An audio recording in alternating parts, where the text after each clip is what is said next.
আমি যখন অনার্সে পড়ার কারণে বললাম আমি লিটারেচার পড়তাম।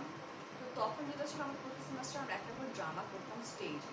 তো তখনই সবাই আমাকে বলতো এই তুমি খুব ভালো অ্যাক্টিং করো, তুমি কি অ্যাক্টিং করতাম?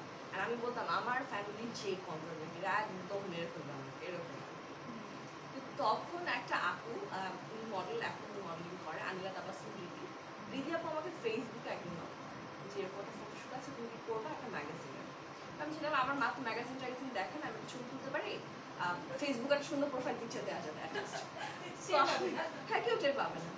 সো আমি যাই আমার ফ্রেন্ডকে নিয়ে ফটোশ্যুট করি। তো ওখানে যিনি ফটোগ্রাফার ছিলেন উনি আমাকে বলছিলেন যে তোমার লুক তো খুব ভালো, তুমি কি তোমার হাইট খুব ভালো, তুমি কি এরকম ফটোশ্যুট করতে চাও না? আমি বলছি আমার বাসাতে তো পারমিশন দিই।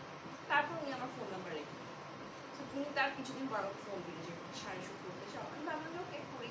তো সেই শাড়ি শ্যুট, হ্যাঁ শাড়ি শ্যুট করার পর আমি অনেকগুলো টাকা পেলাম। টাকা পেয়ে ধরো এত টাকা হঠাৎ করে পেলাম আমি, এটা তো আমার জন্য খুবই একটা সারপ্রাইজিং ব্যাপার।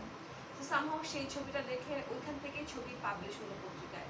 সেখান থেকে আমার প্রথম বিজ্ঞাপন আসে আদনান গাজী ডিরেক্টর ছিলেন একটা প্রোডাক্টের।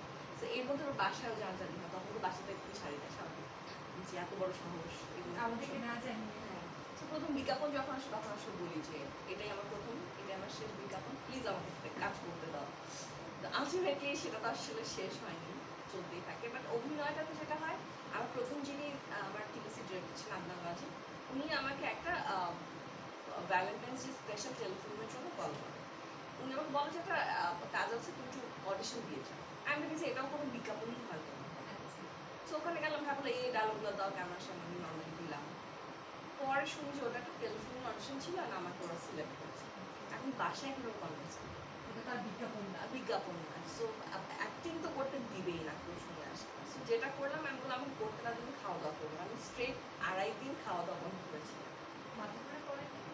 মাথা ঘুরে এখন আমার অবাক লাগে, আমার ডায়াবেটিস, আমি কিন্তু এমনিতে না খেয়ে থাকতে পারি না 3-4 ঘন্টা